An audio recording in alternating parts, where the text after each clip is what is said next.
contrôle de nos cœurs maintenant, Seigneur. Prends contrôle de nos pensées, Seigneur. Agis dans nos vies, agis dans nos cœurs, Seigneur. Fais ton œuvre magnifique dans nos vies. Fais ton œuvre profonde dans nos cœurs, Seigneur.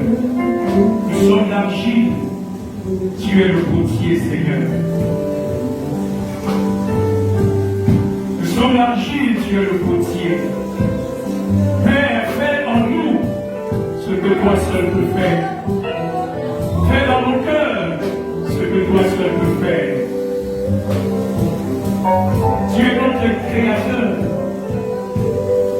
Tu es celui qui nous a façonnés, Seigneur. Fais ton œuvre en nous, Seigneur. Nous venons de cette semaine, Seigneur. Agis dans nos vies. Agis dans nos cœurs. Que ta main puissante, Dieu, se déploie dans nos vies, Seigneur. Oh Dieu de grâce, ce qui est impossible aux hommes est possible à toi. Là où nous avons échoué, Père, toi tu peux accomplir l'extraordinaire. Oh Dieu, nous t'appelons ce soir. Viens au secours de notre faiblesse. Viens au secours de ton peuple, Seigneur. Père, nous crions à toi, oh Dieu. Fais en nous ce que toi seul peux faire. Brise les chaînes, Seigneur. Déchire le poing, Seigneur. Oh, guéris les cœurs et les vies, Seigneur. Oh, réconcilie-nous avec toi, oh Dieu. Et que ta grâce surnaturelle, Papa, puisse se manifester tout au long de cette semaine merveilleuse de la Pâque. Fais ton œuvre dans nos vies. Fais ton œuvre dans nos vies. Saint-Esprit, nous t'accueillons en ce lieu. Nous te disons, c'est toi le Maître et le Seigneur. Passe par nos bouches, passe par nos paroles. Et bénis ton peuple dans le nom de Jésus. Amen. Amen. Amen. Amen. Je ne vous entends pas. Amen. Alléluia. Alléluia. Bienvenue à notre semaine pascale. C'est une semaine de grâce. Et nous voulons croire que le Seigneur va faire une œuvre dans la vie de chacun d'entre nous. Amen. Amen. Amen. Ce n'est pas juste un rituel religieux, mais c'est un rendez-vous avec le Seigneur. La Bible nous enseigne depuis l'Ancien Testament que Dieu a établi les fêtes comme des moments particuliers, comme des moments spéciaux où il rencontre son peuple, où il se révèle à son peuple, où il se manifeste dans la vie de son peuple. Et si nous célébrons la Pâque, je crois que le Seigneur veut aussi que chacun de nous s'attende à cela. Alléluia. À être touché par la grâce de Dieu, à être visité d'une manière ou d'une autre par le Seigneur. Parce que notre Dieu n'est pas juste des paroles, notre Dieu n'est pas juste une théorie, mais nous avons une relation avec le Dieu vivant.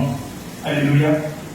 Est-ce que quelqu'un le sait ce soir? Amen. J'ai une relation avec le Dieu vivant, qui se manifeste dans ma vie, qui agit dans ma vie, qui se révèle dans ma vie, et qui me montre qu'il est Dieu dans ma vie.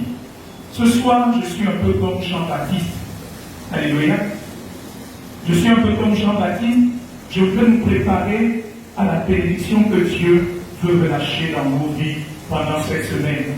Je veux nous préparer à recevoir vraiment tous les bénéfices de l'œuvre que Christ a accomplie à la croix pour chacun de nous. C'est une bénédiction immense qui touche différents aspects de nos vies. Alléluia. À la croix, le Seigneur a réglé de manière définitive, de manière totale, de manière absolue, de manière parfaite, tous les besoins de l'homme, tous les besoins de l'humanité. Le Seigneur a donné une solution totale, définitive. Et donc, la croix de Jésus et l'œuvre qu'il a accomplie pour nous, sa mort, sa résurrection sont la solution que chacun de nous, dont chacun de nous a besoin dans sa vie. Alléluia. Quel que soit ton besoin, la solution a été donnée par l'œuvre de Christ à la croix.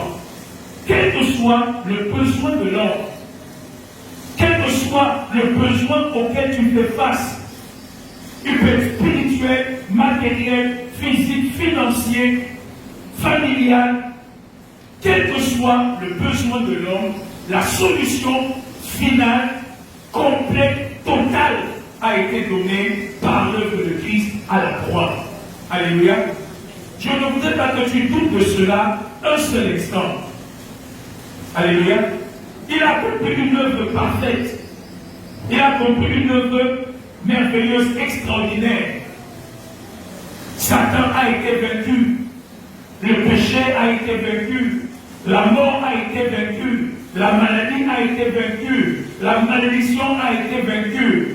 Tous les besoins, l'oppression, tout ce qui détruit la vie de l'homme, tout ce qui a privé l'homme de la gloire de Dieu a été solutionné totalement par la mort de Jésus-Christ à la croix pour chacun de nous. Alléluia.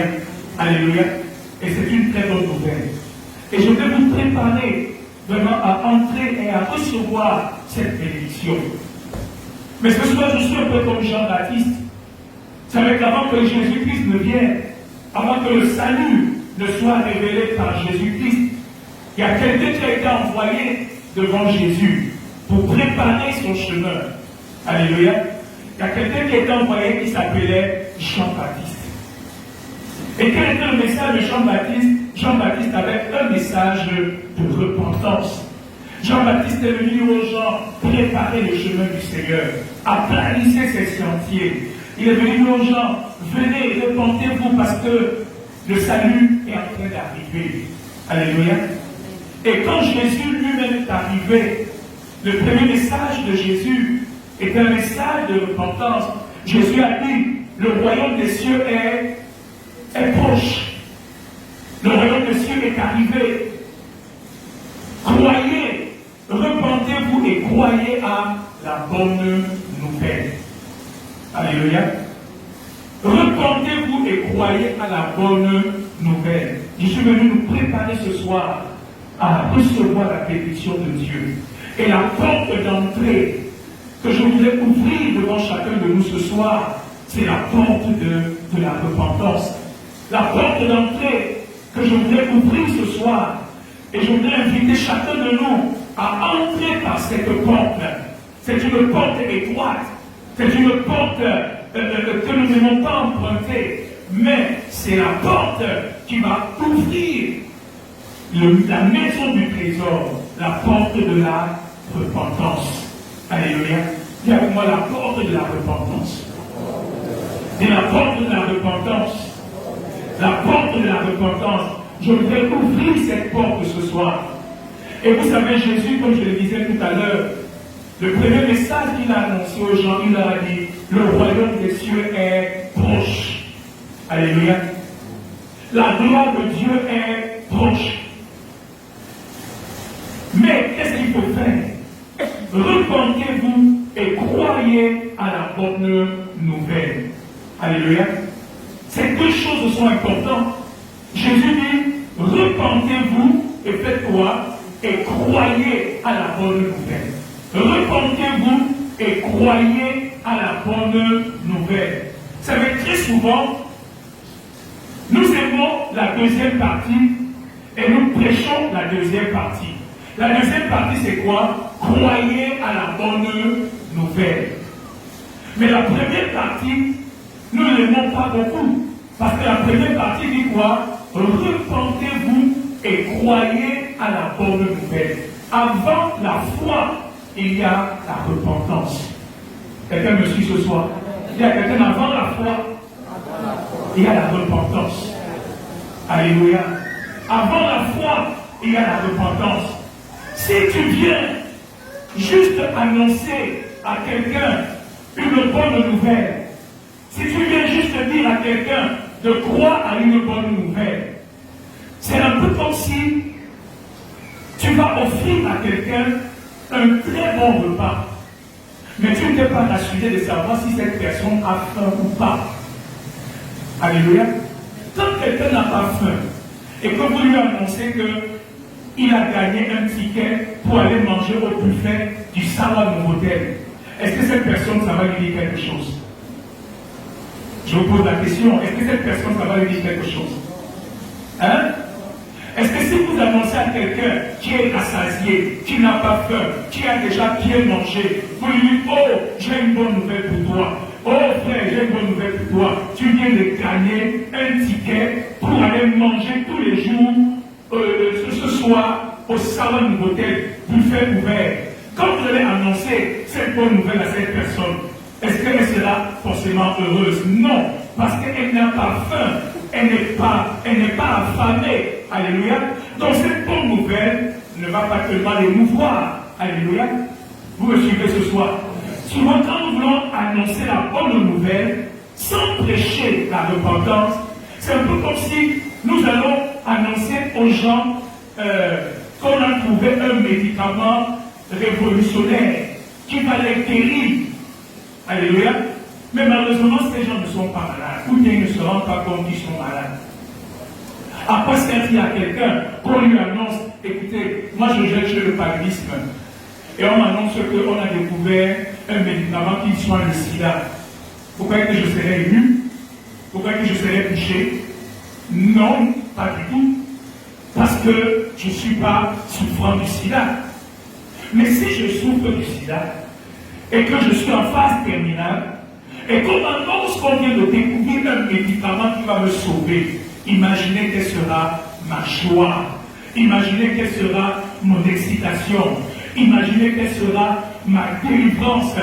Imaginez comment je serai heureux, dans la joie. Et je vais dire rapidement, apportez-moi ce médicament. Même si ce médicament est, on me dit qu'il est en Afrique du Sud, et que il faut simplement que je aille. Je vais me battre, je vais tout faire, parce que je sais que ce médicament peut me guérir. Alléluia. Et vous savez, très souvent, c'est ce qui se passe aussi pour beaucoup d'entre nous, pour les chrétiens. Vous savez, quand on prêche seulement la bonne nouvelle et qu'on ne prêche pas la repentance, nous ne prenons pas conscience de notre besoin. Alléluia. Nous ne prenons pas conscience. Comment tu peux apprécier le sacrifice de Jésus-Christ à la croix si tu ne le vois pas et si tu ne prends pas conscience du besoin profond que ce sacrifice est venu résoudre? Comment peux-tu célébrer la mort et la résurrection de Jésus pour toi? Comment peux-tu célébrer le sang de Jésus si tu ne prends pas conscience de la gravité de ce qui a amené Jésus-Christ sur la croix? Alléluia. Et c'est pour ça que je voudrais vous prêcher ce soir sur un petit thème que j'ai appelé les bénéfices de la véritable repentance. Les bénéfices de la véritable repentance. Est-ce que nous sommes ensemble ce soir? Est-ce que nous sommes ensemble ce soir? Vraiment une bénédiction que je demande pour moi le premier et pour chacun de nous, c'est que Dieu nous accorde pendant cette Pâque vraiment d'expérimenter, de vivre une profonde repentance dans nos vies. Quelqu'un me suit ce soir? Quelqu'un me suit ce soir? Je parle des bénéfices de la repentance profonde.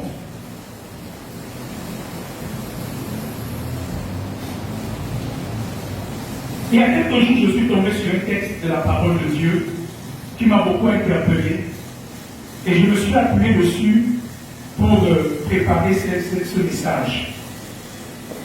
C'est dans le livre de Chroniques.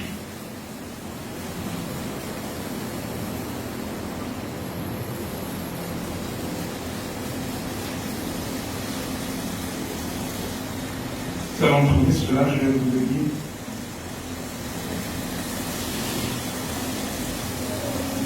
Deux Chroniques au chapitre 12. Deux Chroniques au chapitre 12.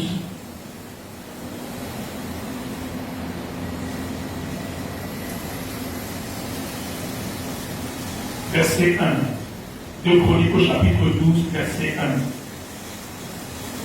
1. Deux Chroniques au chapitre 12, verset 1. Vous direz, La Bible nous dit, lorsque Roboam se fut affermi dans son royaume, lorsque Roboam est devenu fort, il s'est affermi dans son royaume, et qu'il eut acquis de la force, qu'est-ce que Roboam a fait? Il abandonna la loi de l'Éternel, et tout Israël l'abandonna avec lui. Alléluia. Quand Roboam est devenu fort, quand Roboam s'est affermi, quand il a acquis de la force, la Bible est que Roboam, ensemble avec tout son peuple, le peuple d'Israël, le peuple de Juda, ils ont abandonné l'Éternel. Et la Bible nous dit, la 5e année du règne de Roboam, Shishak, roi d'Égypte, monta contre Jérusalem parce qu'ils avaient péché contre l'Éternel. Vous suivez l'histoire? Roboam a abandonné l'Éternel. Avec lui, tout son peuple, ils ont abandonné l'Éternel. Ils se sont détournés de lui. Et la Bible dit qu'à cause de cela, Shishak, le roi d'Égypte, est monté contre Roboam et le peuple de Dieu parce qu'ils avaient péché contre l'Éternel. On nous dit que Shishak, il avait 1200 chars, 60 000 cavaliers, et il vint d'Égypte avec lui un peuple nombreux, des Libyens, des Syriens et des Éthiopiens. Il prit les villes fortes qui appartenaient à Juda et arriva jusqu'à Jérusalem. Regardez le verset 5. Le verset 5 nous dit, alors Shemaïcha, le prophète, se rendit auprès de Roboam et des chefs de Juda qui s'étaient retirés dans Jérusalem à l'approche de Shishak. Parce qu'ils s'étaient appelés. Roboam et son peuple, ils se sont retirés dans Jérusalem. Alors Dieu leur a envoyé un prophète. Et le prophète s'est approché d'eux. Le prophète Shemaïcha, il dit, ainsi parle l'Éternel. Regardez bien. Le prophète a dit, vous m'avez abandonné, moi aussi je fais quoi? Je vous abandonne aussi. Et je vous livre entre les mains de Shishak. Et on nous dit au verset 6, est-ce qu'on peut lire ensemble le verset 6? Une fois et deux, les chefs d'Israël et le roi s'humilièrent et dirent, l'Éternel est juste. Cette phrase m'a touché. Cette phrase m'a interpellé. Et c'est comme si le Seigneur me disait que la repentance disparaît de plus en plus de la vie des enfants de Dieu. La repentance disparaît de plus en plus de la vie du peuple de Dieu. Alléluia. Le prophète Shemaïcha arrive, le prophète Shemaïcha leur dit, écoutez, Dieu dit ceci, vous m'avez abandonné, alléluia, vous vous êtes détourné de moi, moi aussi je fais quoi? Je vous abandonne, je me détourne de vous. Et quelle a été la réaction des enfants d'Israël et du roi? La Bible est qu'ils se sont humiliés. Oh, ils se sont humiliés. Et ils ont dit quoi? L'Éternel est juste. L'Éternel a raison. Nous sommes coupables. C'est à cause de notre péché. C'est à cause de notre attitude que ces problèmes nous arrivent. C'est à cause de ce que nous avons fait que cette situation arrive dans nos vies.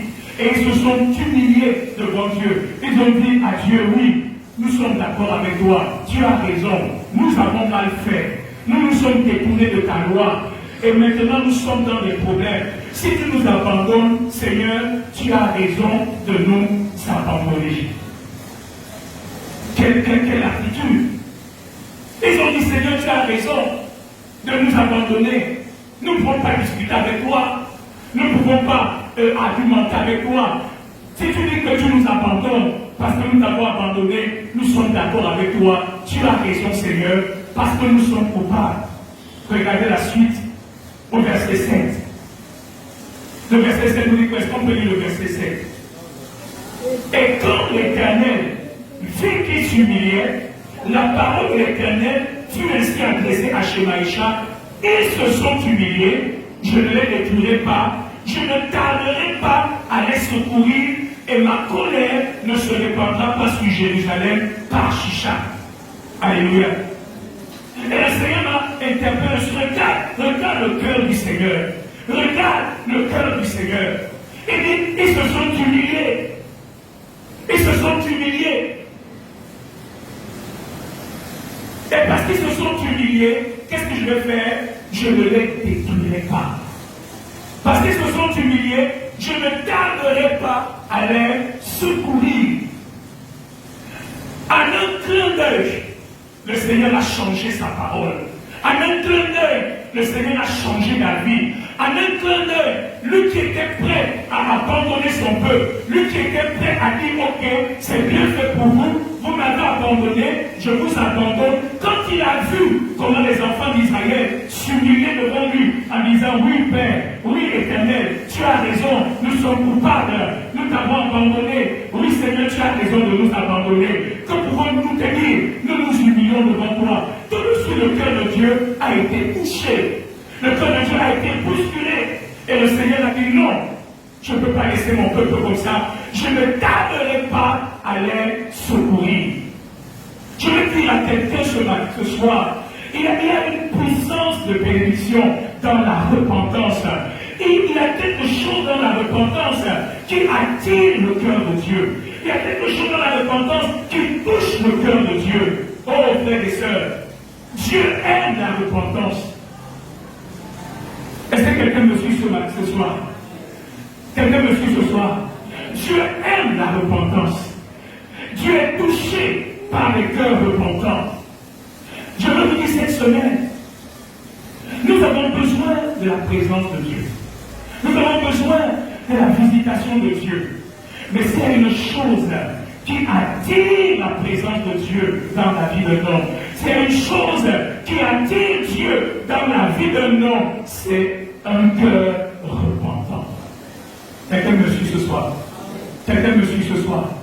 Un cœur repentant attire Dieu. Dans le livre d'Ésaïe, on nous dit que Dieu habite les lieux très hauts. Dieu habite les lieux élevés. Il habite dans la sainteté. Mais Dieu s'abaisse quand il voit un cœur qui est humilié et qui est compris.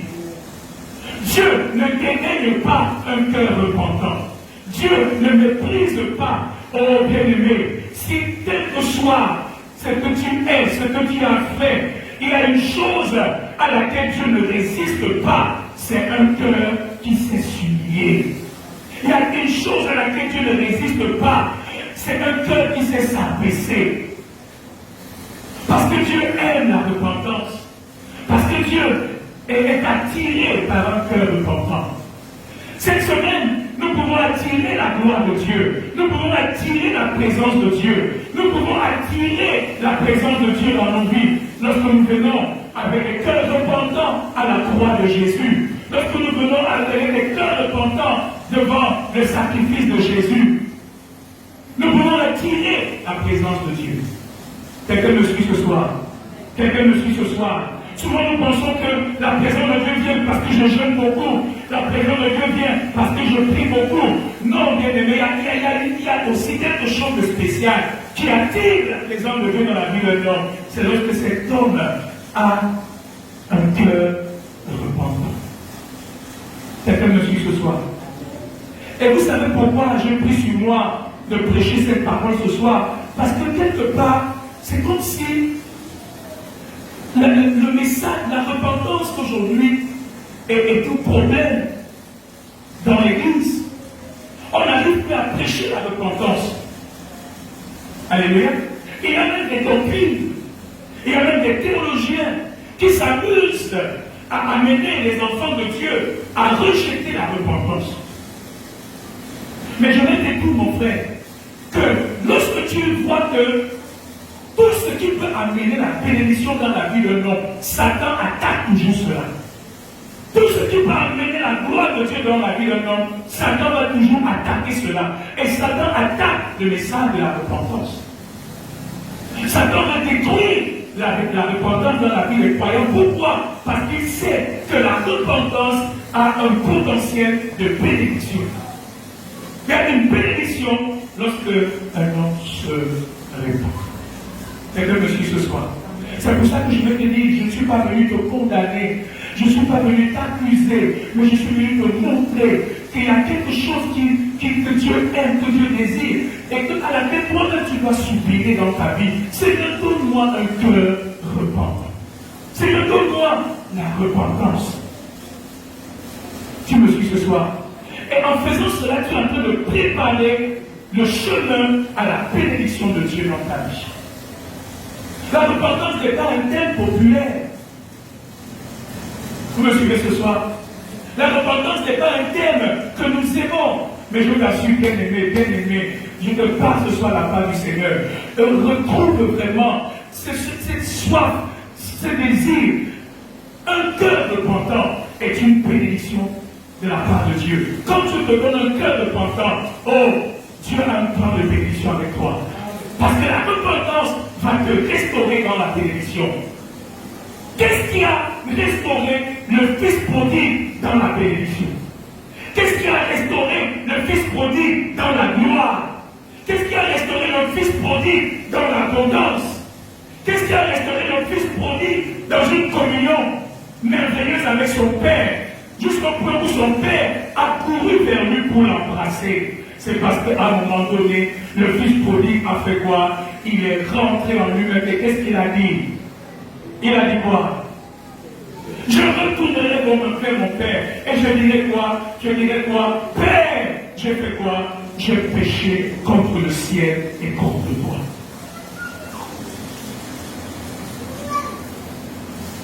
Et dès qu'il a dit Père, j'ai péché contre le ciel et contre toi, le cœur du Père a été ému. Le cœur du Père a été touché. Et le cœur du Père a dit non, fils, viens, reviens. On va t'habiller, on va te laver, on va te restaurer, on va te guérir, on va t'habiller de nouveau et tu vas avoir une place de choix. Le Père a même organisé une fête parce qu'il y a un fils qui s'était perdu et qui a pris conscience que je suis loin de mon Père, je veux revenir dans la maison de mon Père et je dirais Père, j'ai péché contre toi. Bien-aimé, Dieu veut une église de femmes qui savent venir auprès du Père pour lui Père, j'ai péché contre toi. Père, je me suis éloigné de toi. Père, j'ai tristé le Saint-Esprit. Père, j'ai violé ta loi.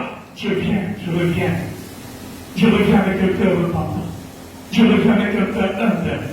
Et le Seigneur, dans son amour, ne tardera pas, alléluia, à restaurer, à réparer, à relever et à guérir son peuple. Quelqu'un me suit ce soir? C'est pour ça que je t'ai dit que je suis venu, non pas pour te condamner, mais pour te préparer à la bénédiction. Satan veut te détruire lorsqu'il détruit la repentance dans ta vie. Satan veut te dépouiller lorsqu'il détruit la repentance dans ta vie. Et nous devons aimer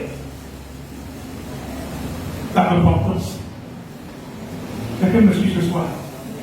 Quelqu'un me suit ce soir?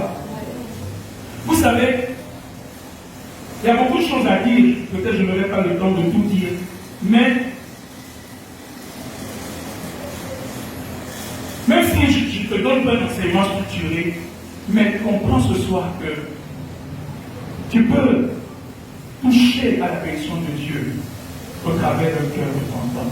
Pendant cette semaine pascale, demande cela à Dieu. Vous savez, on vit dans un monde, on vit dans une société de plus en plus, et ça ne date pas d'aujourd'hui, où très peu de personnes savent reconnaître leurs responsabilités. Alléluia. Nous n'acceptons pas notre responsabilité. Nous sommes les fils d'Adam et Ève. Adam a dit à Dieu, ah, mon ami, si tu ne m'avais pas donné cette femme, je n'aurais pas encaissé ta parole. Et Ève a dit non, oh, si tu n'avais pas créé le serpent, je n'aurais pas violé ta parole. Bien-aimés, nous sommes dans une société où tous, si on pose la question en commençant par moi, pourquoi tu fais ça? Non, c'est parce qu'il y a ceci. Regarde-moi, je dis pourquoi? Non, c'est parce qu'il y a ça. Non, c'est parce qu'il y a ça. Si on pose à David, David dira, ah, tu sais, la vie est difficile. Hein. On dira, on pose la question à Israël, dira, ah, les passions de la jeunesse, tu sais, c'est pas facile. On pose la question à Napoléon, Napoléon dira, ah, Seigneur, la vie est compliquée, c'est compliqué. On pose la question à Christine, qu'est-ce qui se passe? Il dit non, ah, il y a toujours une raison, il y a toujours une excuse, il y a toujours un argument, il y a toujours quelque chose que nous avons acquis pour expliquer pourquoi nous faisons ci, nous ne faisons pas ça, pourquoi on fait comme ça, pourquoi on est comme ça. Mais il n'y a personne qui dit Père, c'est moi. C'est moi, Seigneur. Je suis coupable. C'est pas mon père, c'est pas ma mère, c'est pas ma femme. C'est moi, Seigneur. C'est pas l'église, c'est pas le pasteur, c'est moi. Aide-moi, Seigneur. Tel que je suis, je viens à toi. Me voici, Seigneur. Malheureusement, au lieu d'accepter la repentance, je sais que ce n'est pas facile. Alléluia. Moi, le premier, nous n'aimons pas quand nos péchés sont exposés. Nous avons honte. Nous nous sentons mal. Nous n'aimons pas quand le péché est confronté dans nos vies. Personne n'aime cela. Vous me suivez? Vous me suivez? Est-ce que vous me suivez ce soir? Amen. Personne n'aime être confronté avec son péché, avec sa faiblesse, avec ses défauts. Au début de mon mariage, quand ma femme me disait, chérie, il faut qu'on parle. Je savais déjà parce que je savais qu'on va parler. Et tu n'as pas fait ci, tu n'as pas pu faire ça. C'est qui est normal. Mais, le piège, c'est lequel? À force de rejeter la culpabilité du monde, la culpabilité satanique, nous avons oublié qu'il y a aussi la tristesse du Saint-Esprit qui nous pousse à la repentance. Il y a une tristesse du Saint-Esprit qui amène un homme à se détourner de ses mauvaises voies. Il y a une tristesse du Saint-Esprit qui amène un homme à se repentir et à se réconcilier avec Dieu. Alléluia. C'est vrai qu'il y a une tristesse qui est humaine, qui est satanique. Si je viens seulement, je commence à te parler de tes péchés, tu es comme ci, tu as fait ci, tu es ceci, tu es cela, voilà, tu as manqué ceci, cela. C'est vrai que ça crée une culpabilité. Et cette culpabilité-là nous met mal à l'aise. Alléluia. Et Satan exploite cette culpabilité pour nous éloigner de Dieu. Mais il n'y a pas que cette culpabilité. Il y a aussi la Bible parle d'une tristesse que le Saint-Esprit veut produire en nous. Alléluia. Et cette tristesse nous conduit à la repentance. J'essaie de vous donner le maximum ce soir parce que on ne pourra pas tout voir. Dans la Bible, il y a un homme que nous connaissons qui s'appelle David. La Bible déclare quand Saül a déçu Dieu, qu'est-ce qui s'est passé? Dieu a dit, je vais chercher quelqu'un d'autre. Et la Bible déclare que Dieu a dit au prophète Samuel, arrête de pleurer sur Saül, parce que j'ai trouvé celui que mon cœur désire. Alléluia. J'ai trouvé celui que mon cœur désire. Et la Bible parle de David comme un homme selon le cœur de Dieu. Un homme que Dieu aimait. Alléluia. La question est de savoir, vous vous rappelez l'histoire. Comment est-ce que David a été choisi parmi ses frères? On a fait venir ses grands frères, on a fait venir Eliab qui était costaud fort, on a fait venir Shama qui était grand, musclé, qui était des académiciens militaires. Et qu'est-ce que Dieu avait dit au prophète Samuel? Dieu avait dit au prophète Samuel, je ne regarde pas comme les hommes regardent. Alléluia. Moi je regarde non pas à l'apparence, mais moi je regarde au cœur. Alléluia. Ça veut dire que si Dieu avait choisi David, c'est parce que Dieu avait regardé au cœur de David et il avait vu quelque chose dans le cœur de David. Dieu dit clairement que vous, les hommes, vous regardez à l'apparence. Vous, les hommes, vous regardez à l'extérieur. Mais moi, Dieu, je regarde au cœur. Tu me suis ce soir? Tu me suis ce soir? La repentance n'a rien à voir d'abord avec ce qui se passe sur tes lèvres. La repentance est liée à ce qui se passe d'abord dans ton cœur. Alléluia. pas sur tes lèvres. Les lèvres viennent après, les lèvres peuvent mentir, les lèvres peuvent tromper. Mais la véritable repentance, la repentance profonde, commence avec ce qui se passe dans ton cœur. Et donc, il y a quelque chose que tu as vu dans le cœur de David. Vous me suivez ce soir? Mais qu'est-ce que Dieu a bien pu voir dans le cœur de David? Qu'est-ce que Dieu a bien pu voir dans le cœur de David? Est-ce qu'il a vu la sainteté dans le cœur de David? Est-ce qu'il a vu la sainteté dans le cœur de David? Je ne pense pas. Parce que la vérité de Dieu trouve de l'iniquité même chez les gens, anges. Alléluia.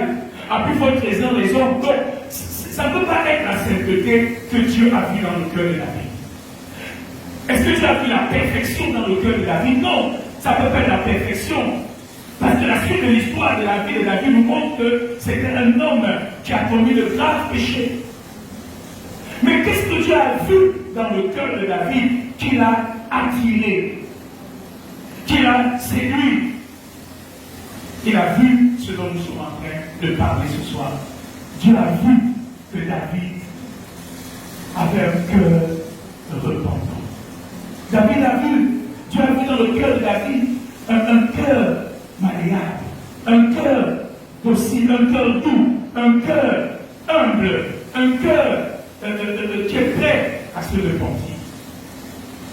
Et je vais vous donner quelques points ce soir. Et vous allez voir que quand je parle de la repentance ce soir, comprenez-moi bien, quand je parle de la repentance ce soir, je ne parle pas de venir dire à Dieu une ou deux choses que tu as faites et dis Seigneur, pardonne-moi. La repentance va plus loin que ça. La repentance est plus profonde. La repentance, c'est pas je vais dire à Dieu, Papa, pardonne-moi, j'ai menti.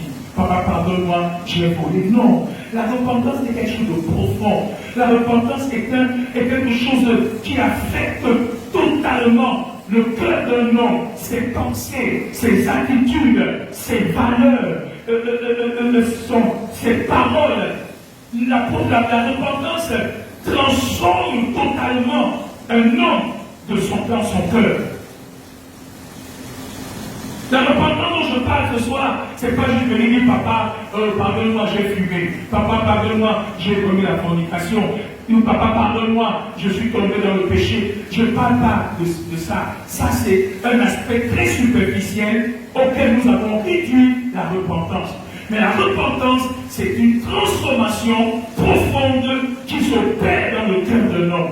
C'est un changement profond qui s'opère dans le cœur d'un homme, dans son âme, dans ses attitudes, dans ses pensées, dans sa manière de voir, dans sa manière de réfléchir. Alléluia. C'est de cette repentance dont je parle véritablement ce soir. Quand je parle de repentance, je suis sûr qu'il y en a ce soir qui sont installés et qui se disent, ah, depuis hier, est-ce que j'ai même fait quelque chose depuis hier, est-ce que j'ai même menti? Est-ce que j'ai volé? Non. Bon, le message aussi, ce n'est pas tellement pour moi. Peut-être qu'il y a quelqu'un, peut-être que maman je qui a péché.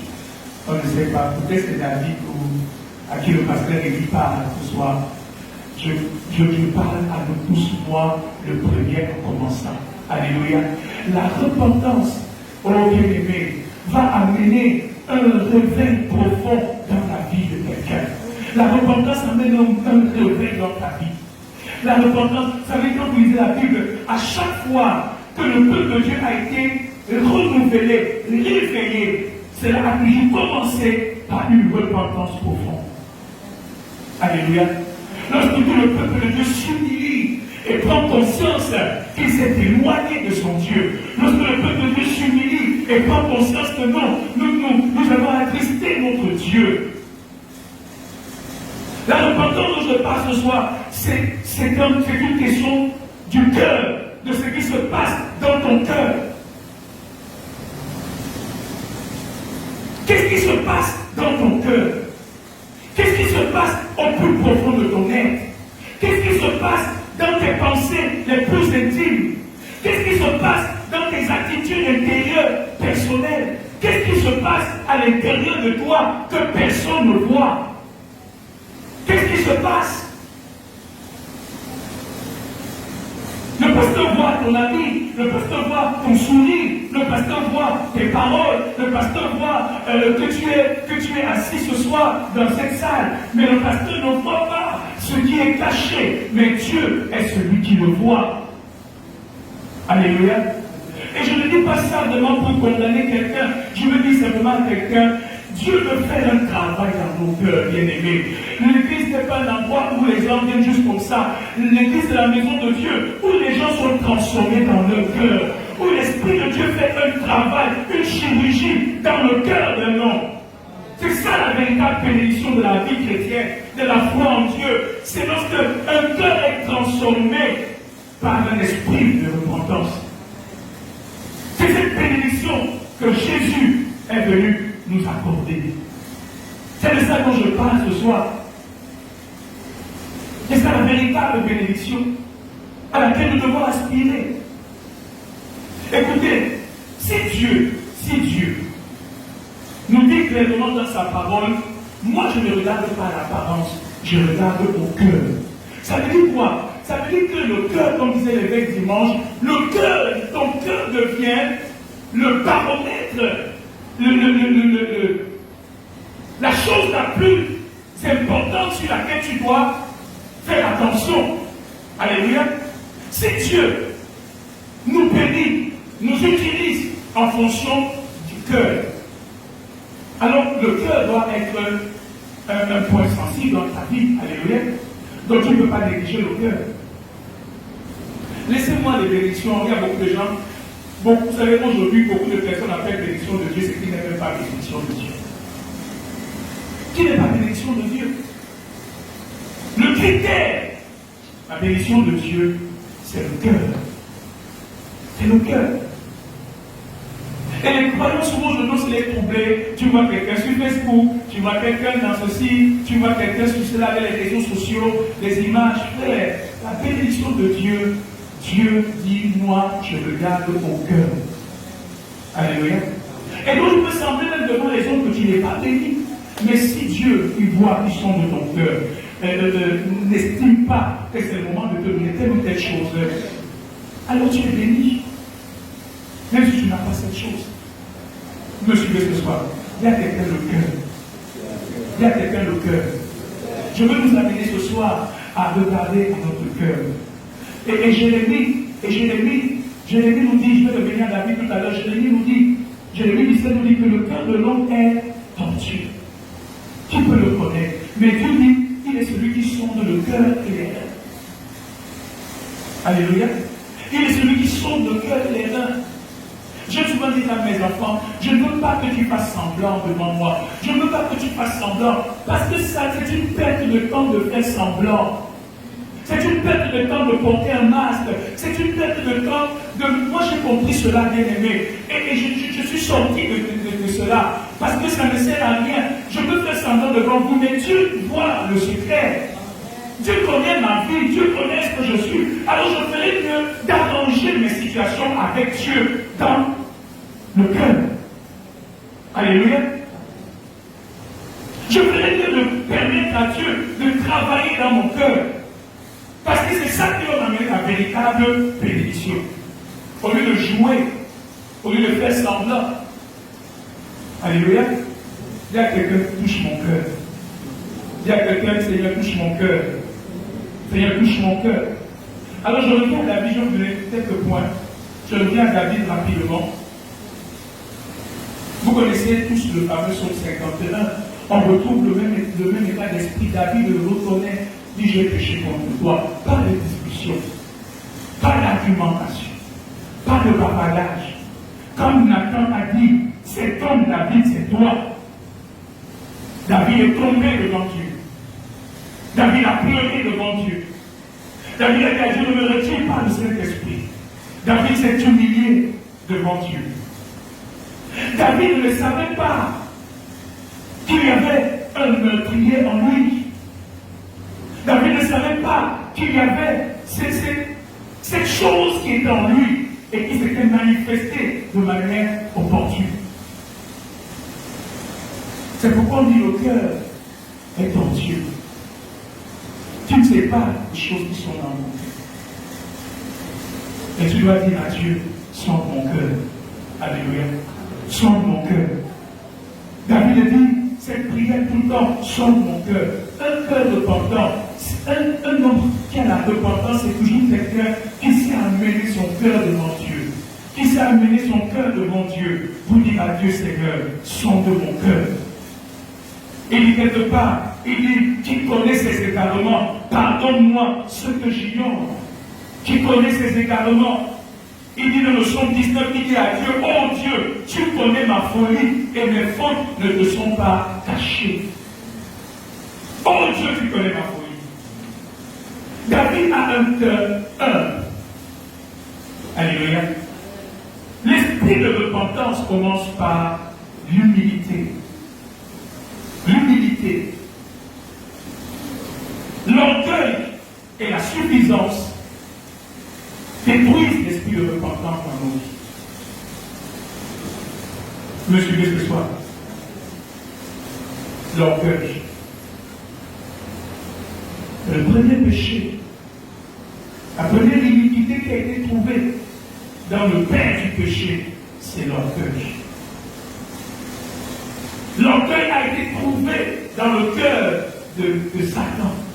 Et à cause de cet orgueil, Satan a été précipité. L'orgueil.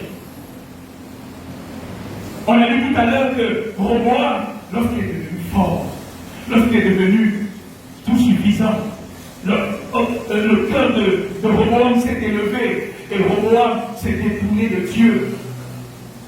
Quand Saül est devenu fort, Saül s'est détourné de Dieu. Nous devons dénoncer l'orgueil dans nos vies. Et un cœur repentant, c'est un cœur qui sait s'humilier.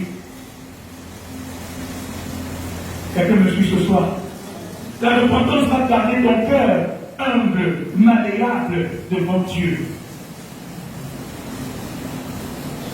La bénédiction de Dieu dans nos vies viendra par le chemin de l'humilité devant Dieu.